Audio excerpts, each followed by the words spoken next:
Hello বন্ধুরা, আপনাদের সুবিধার্থে আজকে অফলাইনের ফর্ম যেটি পঞ্চায়েত থেকে দিচ্ছে যারা ডিলিটেড ভোটার তাদের জন্য এই ফর্ম ফিল আপ কীভাবে করতে হয় সেটা আজকে আমি আপনাদের শেখাবো। প্রথমে এখানে এই জায়গাতে আপনি ক্রমিক সংখ্যা দিবেন, যেমনি এখানে কয়জনের নাম ভরতে চাইছেন। যেমনি আমি দিলাম একজনের ভরতে চাইছি, স্যাম্পল হিসাবে দেখাচ্ছি, তো 1 দিলাম, 1 দিয়ে একটি ডট দিলাম।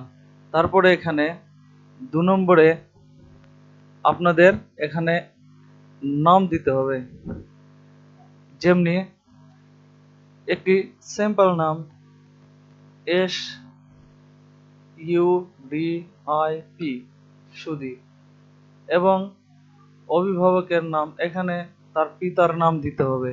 আর পিতার নাম যেমনি দিলীপ, DILIP, অ্যান্ড তার এখানে 2026 লিখতে হবে।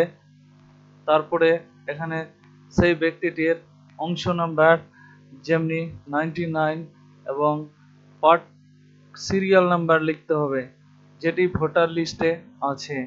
সিরিয়াল নাম্বার যেমনি হতে পারে 266, যার যেরকম থাকবে সেরকম ভাবে দিবেন। এখানে ভোটার কার্ডের যেটি কোণার দিকে ইপিক নাম্বার লেখা হবে সেই ইপিক নাম্বারটি বসিয়ে দিবেন, এবং ট্রাইব্যুনালে আবেদন করেছেন কিনা এখানে ইয়েস করে দিবেন। তারপরে এখানে মোবাইল নাম্বার এবং এখানে সেই ব্যক্তিটির আধার নাম্বার দিবেন। ওকে, থ্যাংক ইউ।